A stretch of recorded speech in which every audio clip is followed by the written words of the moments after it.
الرحمن الرحیم۔ آج ہم کچھ ایشوز پہ بات کریں گے، جی بی کے جو برننگ ایشوز ہے اس پہ۔ سب سے پہلے ہم بات کریں گے ٹریفک ایشوز، اور ٹریفک ایشوز ہے کیا اور اس کی مینجمنٹ ہم کیسے کر سکتے ہیں۔ اگر ہم سٹی کی بات کریں، مین سٹی گلگت کی، تو بہت بڑا مسئلہ ہے ٹریفک کے حوالے سے۔ ایک جو سب سے بڑا مسئلہ ہے وہ ہے سکول ٹائمنگ پہ، اس کے بعد جو اسکول کے آف ہونے کے ٹائمنگ پہ، یہ دو ٹائم پہ ٹریفک کا بڑا مسئلہ بن جاتا ہے گلگت میں۔ اور ساتھ میں یہ کہ یہ اس طرح کا جو جدید طریقے سے جو ٹریفک مینجمنٹ ہوتا ہے، اس طرح کا گلگت بلتستان میں کوئی مینجمنٹ ہے نہیں۔ نہ کہیں پہ ٹریفک سگنلز ہے، نہ کہیں پہ ویٹنگ ایریاز ہے، نہ کہیں پہ زیبرا کراسنگ ہے، نہ کہیں پہ فلائی اوورز ہے۔ کچھ بھی نظام ٹریفک کے حوالے سے بہتر نہیں ہے۔ چند ہمارے ٹریفک کے جو پولیس اہلکار ہوتے ہیں وہ چوکس پہ ہوتے ہیں، ڈپٹی پہ ہوتے ہیں، وہ بھی تھوڑا سا پراپر مینجمنٹ کے حوالے سے نہ ہونے کے برابر ہوتا ہے۔ اگر ہم کیونکہ 21ویں صدی میں ہیں، ہمیں جدید طریقے سے آگے ہم نے اس کے ٹریفک کے ایشوز اس کو اوور کم کرنا ہے، اور ہمیں چاہیے کہ آنے والے وقت میں لیڈیز کا کانسیپٹ لے کے آئیں، ویٹنگ ایریاز کرے، کہ گرین بیلٹ کا کانسیپٹ لائیں، ٹری کا کانسیپٹ لائیں، ویٹنگ ایریاز بنائیں۔ تو اس طرح سے ہم جو ہے ٹریفک میں چینجز لا سکتے ہیں، اور ساتھ میں اسکول کے جو سکولز ہے، کالجز ہے، یونیورسٹیز ہے، ان کی پراپر مینجمنٹ ہمیں کرنا ہوگا۔ ہمیں ٹائمنگ سلوٹس گورنمنٹ کی طرف سے کوئی فکس ہو، ٹائمنگ 5-10 منٹ کا ہر سکول کا، بیچ میں ڈفرینس ہو ٹائم کا، تو 5-10 منٹ میں کافی ٹریفک جو ہے اوور کم ہوتا ہے۔ اگر ہم نیچے روڈ سے یا اوپر روڈ سے یا جرنل روڈ سے جاتے ہیں تو تقریباً 30 منٹ 35 منٹ ہمیں ٹریفک میں پھنسنا پڑتا ہے۔ ان تمام ایشوز کا اوور کم کرنے کے لیے ہمارے جی بی کی گورنمنٹ کو چاہیے کہ اس پہ سیریس ہو کے کوئی انتظامات کرے، اور پراپر ٹریفک کے جو رولز ریگولیشنز اور جو ایک مینجمنٹ ہوتا ہے وہ گلگت بلتستان میں نہ ہونے کے برابر ہے۔ اگر کہیں پہ ہیلپ کی ضرورت ہو تو ہم لوگ بھی آپ کی مدد کرنے کے لیے تیار ہے، as a activist, as a social. ہمارے ساتھ یوتھ بہت سارے ہیں، اس میں ہم آپ لوگوں کو ٹیکنیکل ہیلپ دے سکتے ہیں ٹریفک کے حوالے سے۔ اور دوسرا جو برننگ ایشوز ہے جی بی کے، ڈیولپمنٹ ایشوز 21ویں صدی میں ہے۔ بدقسمتی سے آپ سب کو پتہ ہے کہ جس طریقے کا ڈیولپمنٹ ہونا چاہیے جی بی میں، بالکل نہ ہونے کے برابر ہے۔ پریویس کچھ چند سالوں میں کچھ ڈیولپمنٹ ہوا تھا، اور موجودہ کرنٹ سچویشن میں کوئی ڈیولپمنٹ ہمیں نظر نہیں آ رہا۔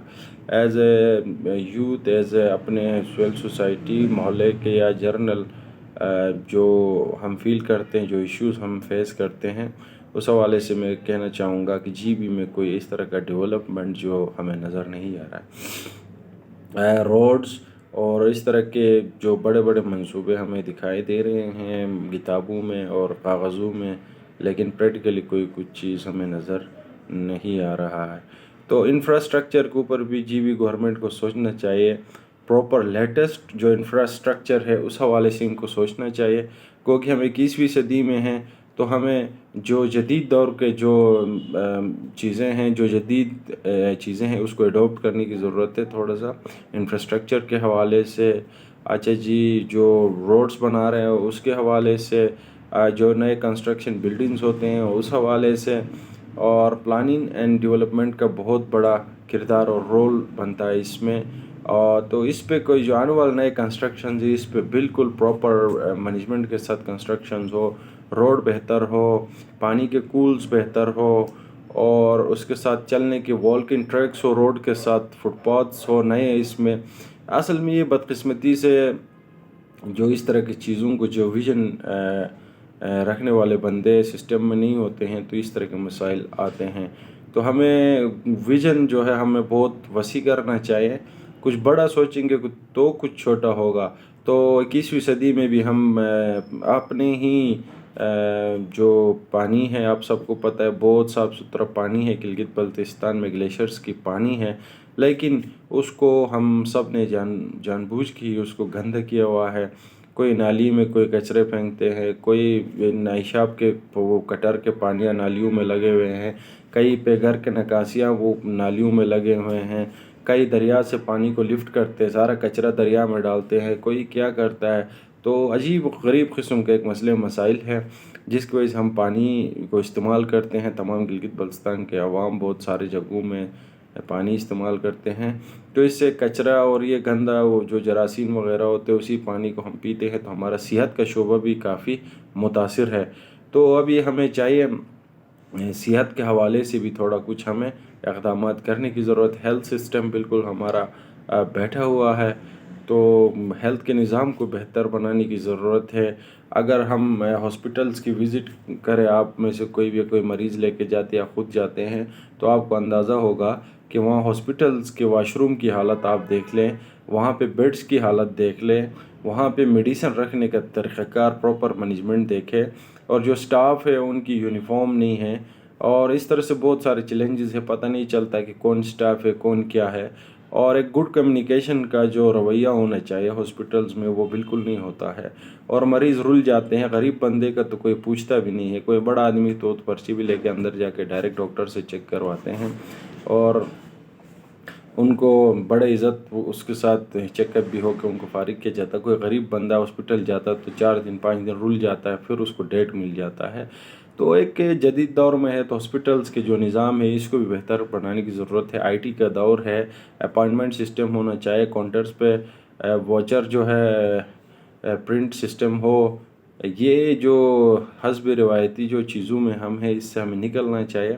تھوڑا سا آئی ٹی کو بھی پروموٹ کرنا چاہیے, ہاسپٹلز میں نظام کو اس میں بہتر بنانا چاہیے. تمام ہاسپٹلز کی اپنی ایپس ہونی چاہیے جس میں میڈیسن گائیڈنس ہونی چاہیے, ڈاکٹرز کی جو ڈاکٹرز گائیڈ لائنز دیتے اس طرح کی ویڈیوز بنے, جو جن کا ایکسیس نہیں ہو سکتا ہے وہ اس ٹیکنالوجی کے تھرو ان کے پیجز کے تھرو ہاسپٹل کے ڈاکٹرز پینلز کے تھرو ان کی بھی علاج ہو سکے. بہت سارے بڑے چیزیں ہیں جس کو ہم بنا سکتے ہیں. ایجوکیشن کا سسٹم 5ویں نمبر پہ ہے گلگت بلتستان کا. لاسٹ ٹائم کے ایک سروے میں آپ لوگوں نے دیکھا اسلام آباد ٹاپ پہ ہے.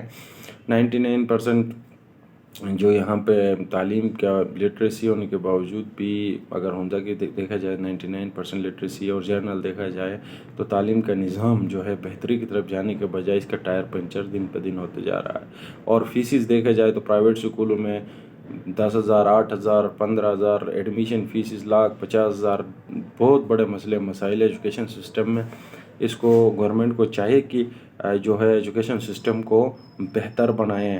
اور اس کے ساتھ ساتھ آپ کو پتہ ہے جو حالیہ دنوں میں پیٹرول اور ڈیزل مہنگا ہونے کی وجہ سے لوگوں کی گاڑیاں بھی سڑکوں پہ ہے نہیں ہیں, تو ٹرانسپورٹ کے حوالے سے بھی بہت سارے ایشوز ہمارے اسٹوڈنٹس ہمارے جو پبلک ہے ان کو پیش آ رہا ہے. اب ہر کوئی گاڑی یا بائک وغیرہ افورڈ نہیں کر سکتا ہے. 209 روپے کا پیٹرول مزید اوپر جانے والا کہہ رہے. تو ان تمام چیزوں کو مد نظر رکھتے ہوئے ایک اچھے اسٹارٹ اپس کی ضرورت ہے گلگت بلتستان میں. جیسا منزل.pk نے اس ٹرانسپورٹ کے مسئلے کو حل کرنے کے لیے ایک انیشیٹو لیا ہے, اوبر اور کریم کی طرح ایک سسٹم گلگت میں لانچ کر کے. اس طرح کے اور بھی آئیڈیاز ہے, اور بھی اسٹارٹ اپس ہے, ان کے اوپر گورنمنٹ کو چاہے کوئی گرانٹ مختص کرے اور ان پہ انویسٹمنٹ کرے. تو 21ویں صدی میں ہونے کے باوجود بھی ہمارے ایجوکیشن کا سسٹم جو ہے نہ کافی ہے نہ ہونے کے برابر ہے. سسٹم تو ہے, بلڈنگ تو ہے, لیکن اندر انوویشن لانے کی ضرورت ہے, چینج لانے کی ضرورت ہے. اور آج کل کے جو برننگ ایشوز ہے آپ سب کو پتہ ہے, ہراسمنٹ کی ایشوز ہے, ایبیوز ہو رہے ہیں بچے, چائلڈ لیبر کا ایشوز ہے. تو اس میں کہیں پہ ہمیں قانون نظر نہیں آتا ہے. اور ہیومن رائٹس کا جو کمیشن کے بندے ہیں گلگت بلتستان کی, ان سے گزارش ہے کہ ایک پراپر فورمز پلیٹ فارمز بنائے, ٹالک سسٹم لائے, سیمینارز کرے, پروگرامز کرے. اویئرنیس کی ضرورت ہے. سوسائڈز ہو رہے ہیں, ان کی پراپر کوئی انکوائری نہیں ہوتا ہے, کوئی فائنڈنگز نہیں نکلتے ہیں. تو یہ بہت سارے چیلنجز ہیں. میں اتنی ہی بات کروں گا کیونکہ بہت سارے چیزیں ہیں. ایک ٹاپک پہ ہم الگ سے ایک اچھا پروگرام کریں گے. میں نے جرنلسٹ کو مرج اپ کر کے میں نے یہاں پہ ایک چھوٹا سا پروگرام کرنے کی کوشش کی ہے. جو مین پوائنٹس تھے اس کو ٹچ کیا ہے. مزید اور بھی ساری چیزیں ہیں جس پہ ایک ٹاپک ہم وقتاً فوقتاً ایک ویڈیوز بنا کے ہم جو ہے آئیں گے انشاءاللہ. آپ ہمیں اجازت دیجیے. دوران گفتگو کوئی ہم سے غلطی ہو تو معذرت خواہ ہے. یہ سجیشن ہے، جسٹ ہم اپنی رائے کو عوام کے سامنے رکھ رہے ہیں. ایک اویرنیس کے لیے یہ ہم نے بڑی ویڈیو بنایا ہے. ذاتی کوئی اس میں چیز نہیں ہے یا جنرل کسی کے لیے کوئی پیغام نہیں ہے. جنرل عوام کے لیے، پبلک کے لیے اویرنیس کے لیے ایک ویڈیو بنایا ہے. Thank you.